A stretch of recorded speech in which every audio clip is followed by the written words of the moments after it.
Han pasado 6 meses. 6 meses desde que un anciano sacerdote, Zacarías, se quedó mudo en el corazón del templo, justo después de recibir una promesa que desafiaba la edad y la lógica, mientras su esposa Isabel, ya mayor, llevaba en su vientre al futuro profeta. El plan de Dios avanzaba en silencio. Sus piezas no se movían en los grandes palacios de Roma o Jerusalén, sino en los rincones olvidados del mundo. El primer acto de este drama celestial había terminado, y ahora, el telón estaba por levantarse para el segundo. Dios iba a enviar de nuevo a su mensajero, Gabriel, pero esta vez, el destino no era el sagrado templo, sino una humilde casa en una aldea sin importancia. Mientras Isabel y el niño precursor cumplían su 6º mes de milagro, la historia se preparaba para su giro más decisivo, el camino hacia la llegada del Mesías. En la historia de la humanidad, hay momentos que lo definen todo: guerras que redibujan mapas, descubrimientos que alteran la ciencia, revoluciones que transforman sociedades. Pero ninguno, absolutamente ninguno, se compara con un silencioso encuentro en una aldea de la que nadie esperaba nada bueno. Un momento que no llegó con trompetas ni ejércitos, sino con el susurro de alas y una conversación que partió el tiempo en dos, dividiendo la historia en un antes y un después. Esta es la historia de cómo un mensaje, entregado por un ángel a una joven común y corriente, no solo cambió su vida para siempre, sino que redefinió nuestro destino. Es el relato del instante en que lo infinito entró en lo finito, y el cielo tocó la tierra de la forma más inesperada. Para captar la magnitud de lo que estaba por suceder, tenemos que viajar a ese lugar, Nazaret. Hoy, el nombre nos suena sagrado, pero en el siglo I era todo lo contrario. Nazaret era un pueblo modesto, una aldea rural en la Baja Galilea tan insignificante que ni siquiera aparece en el Antiguo Testamento, ni en los escritos de grandes historiadores como Flavio Josefo. Estaba apartada de las grandes rutas comerciales, un punto en el mapa al que nadie iba si no era estrictamente necesario. La famosa pregunta de Natanael en el Evangelio de Juan lo dice todo: ¿de Nazaret puede salir algo bueno? Esa era su reputación. Un lugar común, habitado por unas pocas familias que vivían una vida sencilla, trabajando la tierra y criando a sus hijos en la fe. Era una encrucijada de naciones donde convivían hebreos, griegos y romanos. La fe judía de la época, conocida como el judaísmo del Segundo Templo, lo impregnaba todo. En este pequeño rincón del Imperio Romano, la vida de una joven judía estaba muy definida. Su honor y su futuro estaban atados a su familia y a su esposo. El matrimonio no era una elección por amor romántico, sino un acuerdo solemne entre familias que se tomaba muy en serio. Y en este escenario de aparente normalidad, vivía una joven llamada María. El texto nos dice que estaba desposada con un hombre llamado José, de la casa de David. Y este detalle es clave. Desposada significaba que estaba legalmente comprometida, un pacto tan vinculante como el matrimonio. El linaje de José, de la casa de David, era la pieza fundamental. Durante siglos, las profecías anunciaron que el Mesías, el Salvador esperado por Israel, sería descendiente del gran rey David. Y aquí, en esta aldea olvidada, vivía un carpintero de linaje real, comprometido con una joven virgen. El escenario estaba listo. Las viejas promesas flotaban en el aire, susurradas en las sinagogas. Israel esperaba un libertador, un rey que restaurara la gloria de la nación. Nadie podría haber imaginado que esa promesa comenzaría a cumplirse, no con un decreto real, sino con una visita del cielo a la casa de una muchacha desconocida. Imagina la escena. Es un día cualquiera en Nazaret. El sol de Galilea baña las casas de piedra. María, probablemente una adolescente según las costumbres de la época, está en sus quehaceres. Su vida es una rutina de fe y preparación para su boda con José. Su futuro parece claro, honorable, predecible. Y entonces, de repente, todo cambia. El Evangelio de Lucas lo describe con una simpleza que estremece, entrando el ángel a donde ella estaba. No hay fuego ni estruendo, simplemente una presencia. Un mensajero del trono de Dios se materializa en la humildad de su hogar. Y no es un ángel cualquiera, es Gabriel, cuyo nombre significa Dios es mi héroe o Dios se ha mostrado fuerte. Es el mismo Gabriel que se apareció al profeta Daniel siglos atrás y a Zacarías en el templo solo 6 meses antes. Su presencia es una señal clara. Dios está a punto de actuar de forma decisiva en la historia. La primera palabra del ángel no es una orden, sino un saludo que rompe todos los moldes. En lugar del típico salón, Gabriel usa una palabra griega, charré, que se traduce como alégrate. Esto no es un simple hola, es una explosión de alegría celestial que irrumpe en la calma de Nazaret. Es, en esencia, el sonido de la buena noticia en una sola palabra. El cielo le está diciendo a la tierra, alégrate, porque algo maravilloso va a pasar. Justo después, Gabriel le da un título que definirá a María para siempre, Kejaritomene, una palabra griega increíblemente rica que solemos traducir como llena de gracia, pero significa mucho más. Implica que no es algo que María haya hecho, sino algo que Dios ha hecho en ella. Significa que ha sido colmada y perfeccionada en la gracia de Dios de una manera única y permanente. El saludo es un reconocimiento de su condición singular,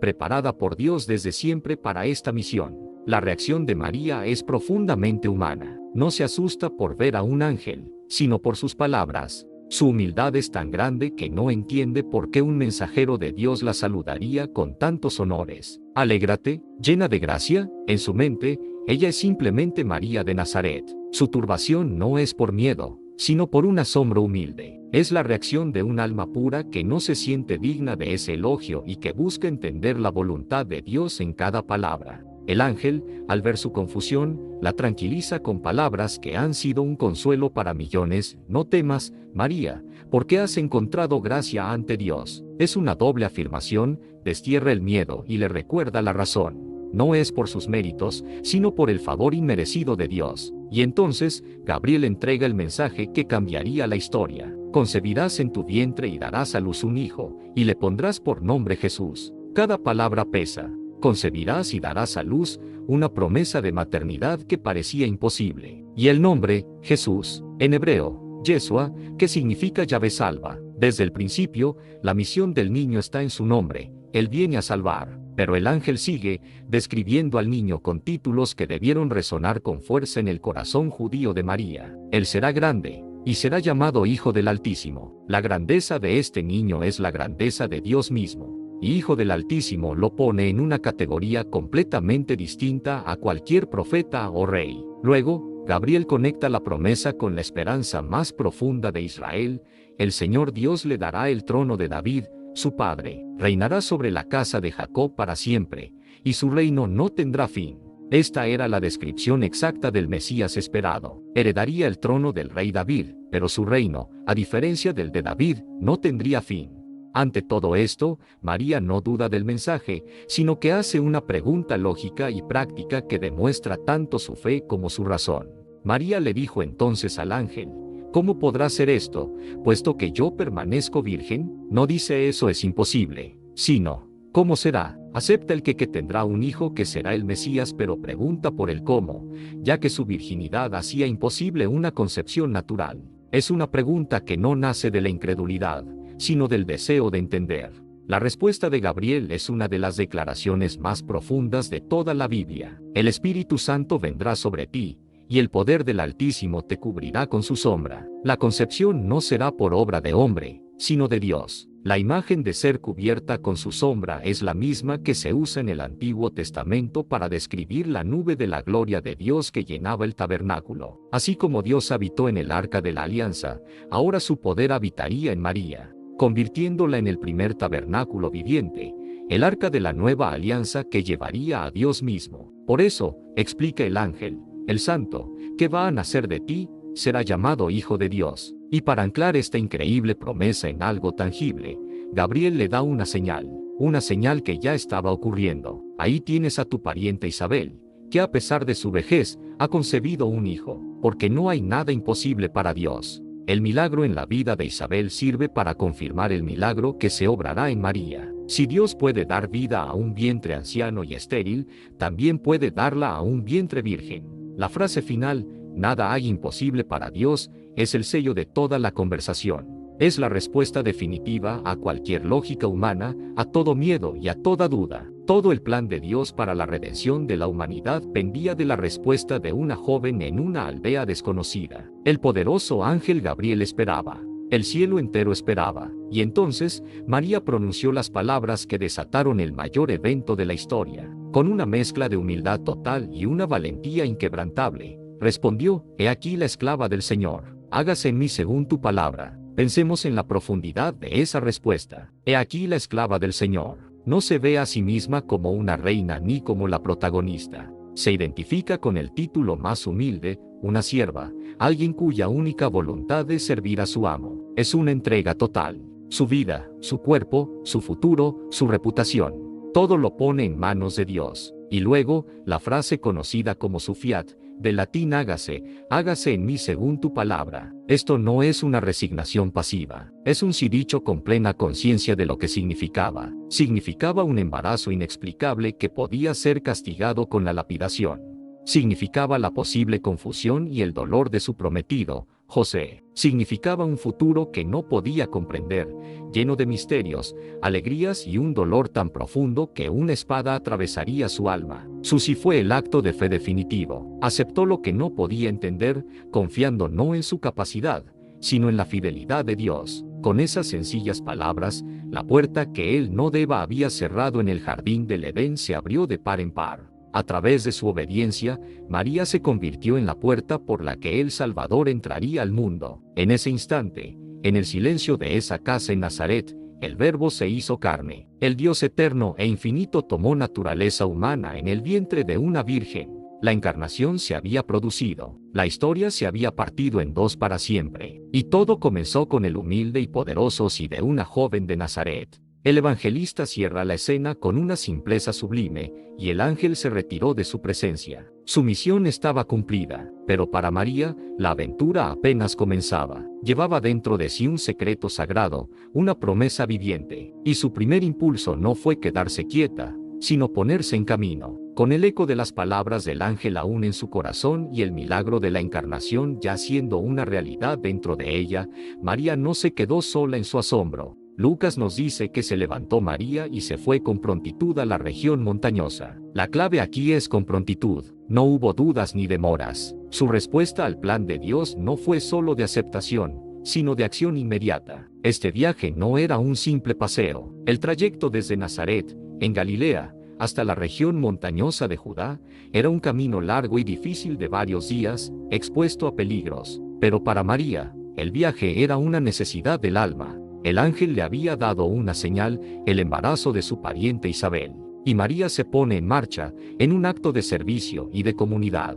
No iba solo a comprobar lo que el ángel dijo. Su fe ya era firme. Iba a compartir la alegría, a servir a su pariente mayor que la necesitaría, y a vivir en comunidad la obra de Dios. Llevaba dentro de sí al Salvador del mundo, y su primer acto como portadora de Cristo fue llevarlo, literalmente, a la casa de otra persona. Era un acto de caridad, un impulso del espíritu que la movía a salir de sí misma. Este viaje simboliza la naturaleza misma de la fe. La fe no es estática, es un peregrinaje. Una vez que recibimos a Cristo, somos impulsados a movernos, a compartir la buena nueva y a servir. María, la primera discípula, nos enseña que la fe verdadera siempre se traduce en acción. Su camino a través de las colinas de Judea es el modelo de todo camino cristiano, un viaje emprendido con prontitud y motivado por el amor. Finalmente, María llega a su destino, la casa de Zacarías e Isabel. El momento de su llegada es uno de los encuentros más conmovedores de toda la Biblia. Es el encuentro de la antigua alianza y la nueva, la reunión de dos mujeres unidas por un milagro, cada una portadora de una promesa. Lucas narra, entró en casa de Zacarías y saludó a Isabel. Un saludo sencillo, probablemente el salón de siempre, pero la respuesta fue extraordinaria. Y sucedió que, en cuanto oyó Isabel el saludo de María, saltó de gozo el niño en su seno, e Isabel quedó llena de Espíritu Santo. Este no es un simple movimiento fetal. El texto griego usa la palabra skirtao, que significa un salto de alegría exuberante. Juan, aún sin nacer, reconoció la presencia de su Señor, también sin nacer. El precursor, desde el vientre, rinde homenaje al Mesías. Es la primera profecía de Juan el Bautista, un testimonio sin palabras de que el Salvador había llegado. Inmediatamente, el Espíritu Santo desborda sobre Isabel, quien exclama a gran voz. Sus palabras no son suyas, son una profecía. Bendita tú entre las mujeres, y bendito el fruto de tu seno. Esta bendición confirma lo que el ángel había dicho. Isabel, sin que nadie se lo contara, reconoce la santidad única de María y la divinidad del niño que lleva. Luego,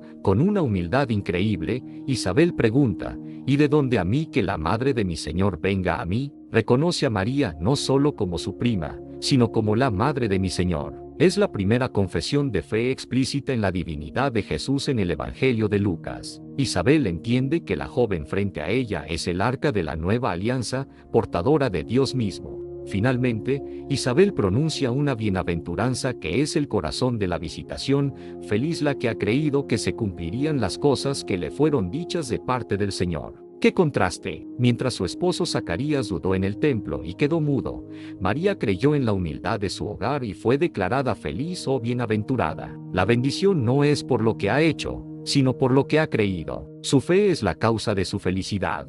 Este encuentro nos recuerda que nuestra fe, aunque personal, se vive y fortalece en comunidad. En el saludo de Isabel, María encuentra el eco de las palabras del ángel y la confirmación externa del milagro interno. Es un momento sagrado donde dos milagros se encuentran y el Espíritu Santo orquesta una sinfonía de alegría, profecía y alabanza. Abrumada por la confirmación de Isabel y llena del Espíritu Santo, el alma de María se desborda en un himno de alabanza tan poderoso que la Iglesia lo ha cantado por 2000 años. Es el Magnificat, el cántico de María. Comienza diciendo: proclama mi alma la grandeza del Señor, y se alegra mi espíritu en Dios, mi Salvador. El canto no es sobre ella, sino sobre Dios. Ella es el espejo que refleja la gloria de Dios. Su alegría está en Dios, mi Salvador, y revela por qué. Porque ha puesto sus ojos en la humildad de su esclava. María se maravilla de que el Dios Todopoderoso se haya fijado en ella, una joven pobre y socialmente irrelevante. Y por eso,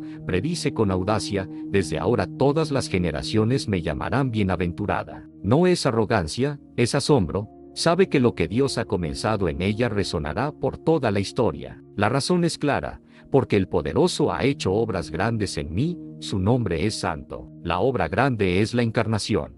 A partir de ahí, su canto se expande y describe la naturaleza del reino de Dios, que es una revolución espiritual. Desplegó la fuerza de su brazo, dispersó a los que son soberbios en su propio corazón.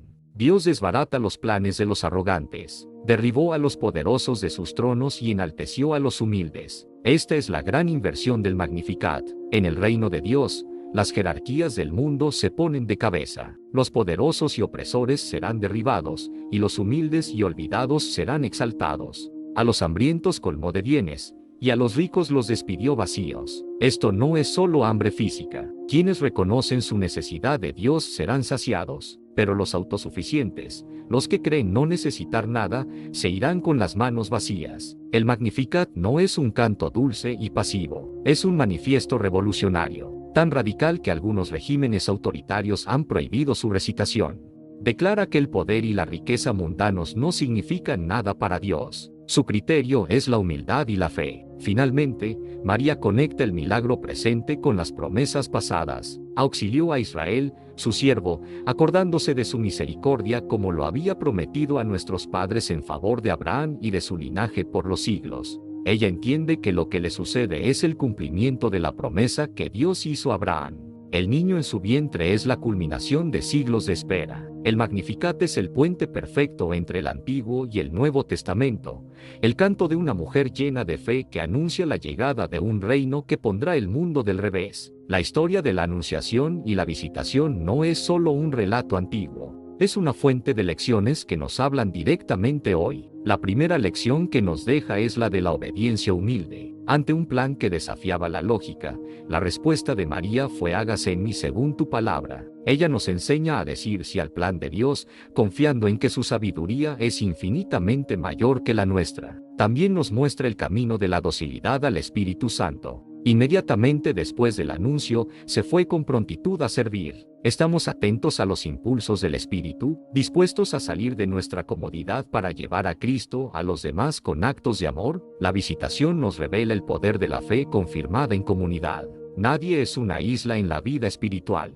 Necesitamos a nuestros hermanos para animarnos y apoyarnos. El encuentro de María e Isabel nos muestra que Dios obra a través de nuestras relaciones para fortalecer nuestra fe. Además, el Magnificat nos enseña a vivir en la alabanza en medio de la humildad. María, consciente de su bajeza, exalta la grandeza de Dios. Reconoce que todo lo bueno en ella es un don. Este es el antídoto contra el orgullo, una vida de gratitud constante. Y finalmente, la lección más profunda, María nos enseña a ser portadores de Cristo. Desde la encarnación, ella se convirtió en un tabernáculo viviente. Su viaje fue la primera procesión eucarística de la historia. Cada uno de nosotros, por el bautismo, está llamado a hacer lo mismo, llevar la presencia de Cristo a nuestro hogar, nuestro trabajo, nuestros encuentros. ¿La gente se encuentra con Jesús cuando se encuentra contigo? María se quedó con Isabel unos 3 meses, probablemente hasta el nacimiento de Juan el Bautista.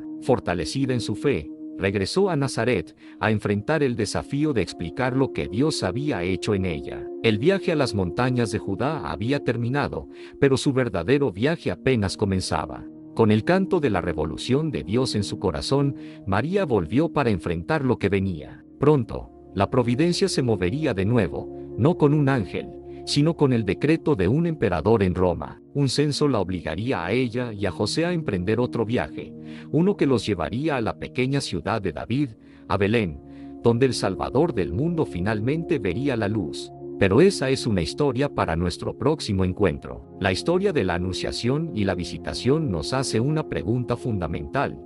¿Cómo respondemos cuando Dios interrumpe nuestra vida? ¿Con miedo o con fe? ¿Con duda o con un sí generoso como el de María? Te invito a reflexionar sobre esto en los comentarios. Si la fe de María te inspira, escribe, hágase en mí tu voluntad.